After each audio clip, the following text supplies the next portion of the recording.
Ellen van Dijk now, problem on the right-hand side. Is this a puncture? Welcome to the second edition of Paris-Roubaix FAM, the women's Hell of the North. 6 months after Lizzie Deignan mastered the mud and the rain to take a historic victory with an 80-kilometre solo attack, it's time to go back over the cobbles. The defending champion isn't here to defend her crown though, as she's expecting her second child. While poor old Marianne Vos, last year's runner-up, tested positive for COVID-19 this morning.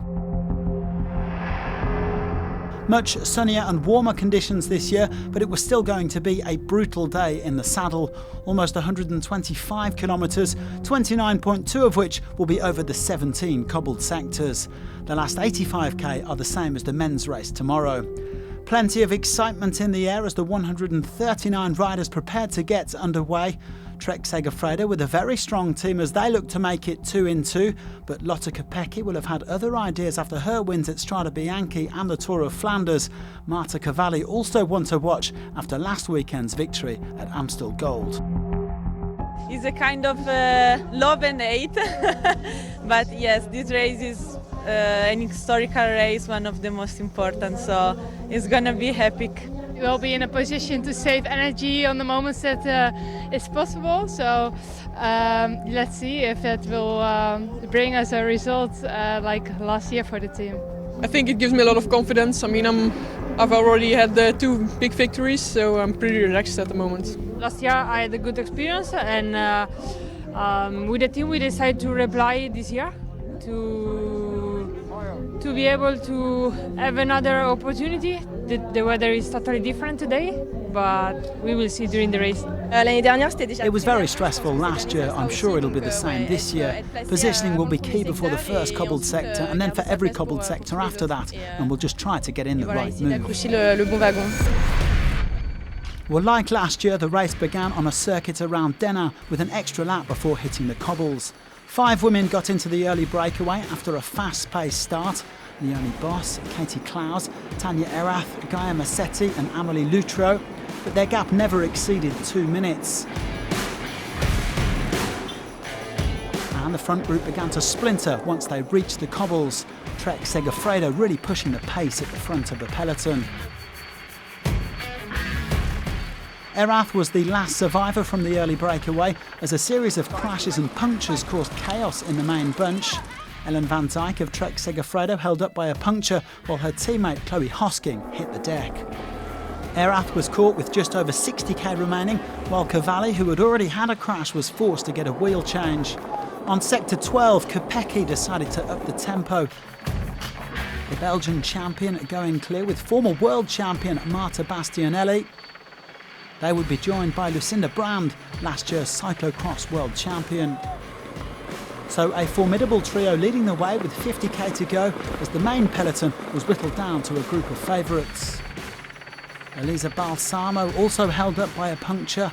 The world champion looking to build on last month's golden week when she won 3 races in a row, but first she had some chasing to do. As the 3 leaders reached the first 5-star sector, Mont-Saint-Pavel, there was a twist further back. The chasing Balsamo was disqualified for an illegal tow, too much sticky bottle. A blow for Trek Segafredo, but they still had numbers in the bunch and Brand up at the front. Meanwhile, Alice Barnes from Canyon SRAM tried to bridge across to the 3 leaders, with the rest of the peloton closing in. Kopecky, Brand and Bastianelli were caught on Sector 8, where another rider from the Trek Segafredo Armada made her move. Elisa Longo Borghini powering clear. She had almost 30 seconds in hand by Sector 7. The other team scrambling to organise the chase, with Kopecky in particular looking lively. The Belgian trying to work with Cavalli, but they also had Longo Borghini's teammates Van Dijk and Brand for company, and they certainly weren't going to pull. Reinforcements did eventually arrive in the shape of Chantal van den Broek-Black, Ellie Chabet and Floortje Mackay. And the gap was coming down a shade, 15 seconds at this point.